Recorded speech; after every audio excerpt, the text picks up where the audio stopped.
Banjarmasin pasca penggerebekan perusahaan pinjam online pinjol di Kota Baru, Polda Kalsel akhirnya menetapkan 3 tersangka terkait kasus tersebut, Rabu, tanggal 27 Oktober tahun 2021. Di antara tersangka yang bekerja di PT Jasa Muda Koletindo, JMC, adalah SM, seorang warga negara asing WNA asal China yang bertindak sebagai konsultan. Kapolda Kalsel Irjen Rikwanto dalam keterangannya mengatakan, 2 tersangka lain berinisial Du dan Kiai Haji yang terlibat dalam kasus tersebut. Ketiganya diamankan setelah PT Jasa Muda Koletindo, JMC, yang berlokasi di Desa Semayap, Pulau Laut Utara, digerebek polisi, Senin, tanggal 18 Oktober tahun 2021 lalu. Di mana dalam aksinya, mereka merekrut 35 operator sebagai penagih, katanya. Ketiga pelaku dijerat UU ITE dan pidana umum karena juga telah melakukan aksi pengancaman terhadap nasabahnya. Sebelumnya, PT JMC digeledah oleh tim Macan Bamega Satreskrim dan Satintelkam Polres Kota Baru pada Senin, tanggal 18 Oktober tahun 2021. Penggerebekan menyusul laporan dari masyarakat dan berdasarkan hasil penelusuran oleh tim Intel adanya dugaan aktivitas yang melanggar hukum. Informasi yang diperoleh mediawarta.net, PT JMC tersebut telah beroperasi dalam kurun waktu selama 2 bulan. Dan pada saat proses penggeledahan oleh tim Polres Kota Baru, beberapa barang bukti diamankan seperti puluhan handphone berbagai merek dan perangkat komputer. Selain itu, beberapa orang karyawan digelandang ke Mapolres untuk dimintai keterangan.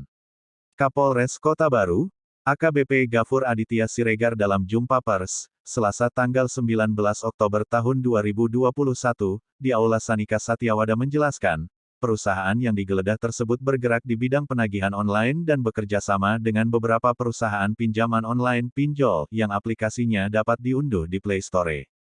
Namun yang menjadi perhatian kita adalah saat mereka dalam melakukan penagihan secara online, ada menggunakan nada-nada ancaman dan mengintimidasi pelanggan, dugaan menyebarkan informasi pribadi milik kustomer. Memang awalnya laporan yang masuk adalah perusahaan pinjaman online yang diduga ilegal, akan tetapi bukan itu, terangnya.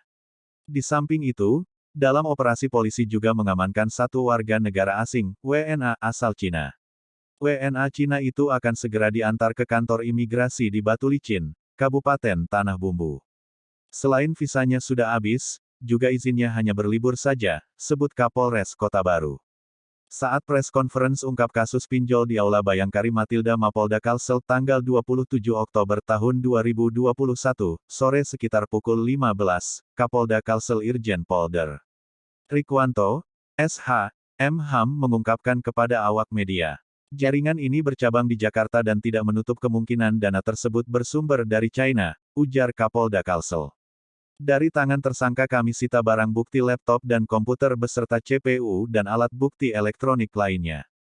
Warga negara asing ini kita kenakan berupa pasal UU ITE dan tindak pidana pengancaman, kata Kapolda Kalsel. Modus perusahaan ini adalah warga menerima SMS atau pesan WhatsApp pinjaman kredit dengan cara mudah dan beberapa persyaratan. Pinjaman Rp1.000.000 dalam 7 hari harus mengembalikan Rp1.000.000. Apabila tidak bisa bayar maka perharinya akan terkena bunga 5%. Mereka memiliki karyawan sebanyak 38 orang dan dalam sehari per 1 orang dapat menelepon kustomer mencapai 400 orang, mediawarta.net.